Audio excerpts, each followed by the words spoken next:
Hello বন্ধুরা, আজ আমার বাড়িতে হচ্ছে লটিয়া মাছের ঝাল। মাছগুলো বেছে নিয়ে ভালো করে জল দিয়ে ধুয়ে নিলাম। দেখতেই পাচ্ছ পেঁয়াজ কাটতে বসে গেছি আর চারিদিকে সবকিছু জোগাড় যন্ত্র হয়ে গেছে। এরপর মিক্সিতে কোচানোগুলো সবকিছু ব্লেন্ড করে নিলাম।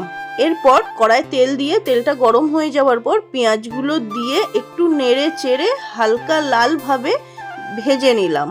এরপর মিক্সির মধ্যে যে মশলাটা পেস্ট করেছিলাম সেটা ভালো করে চেঁচে কড়ার মধ্যে দিয়ে দিলাম।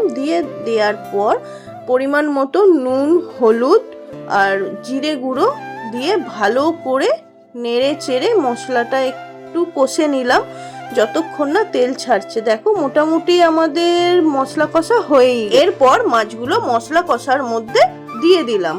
এইবারে পরিমাণ মতো লবণ দিয়ে ঢাকা দিয়ে দিলাম। বেশ কিছুক্ষণ নাড়াচাড়ার পর দেখি মাছগুলো মশলার সাথে মিশে গেছে। মিশে যাবার পর ধনে পাতা দিয়ে ভালো করে নেড়ে এইবার নামিয়ে নিলাম। আমার লটিয়া মাছের ঝাল মোটামুটি কমপ্লিট হলো। এইরকম করে রান্না করে খেয়েছি, খুব সুন্দরই খেতে হয়েছিল। আর বন্ধুরা, এটা আমার ফার্স্ট মিনি ব্লগ। সাবস্ক্রাইব করে আমার একটু পাশে থেকো।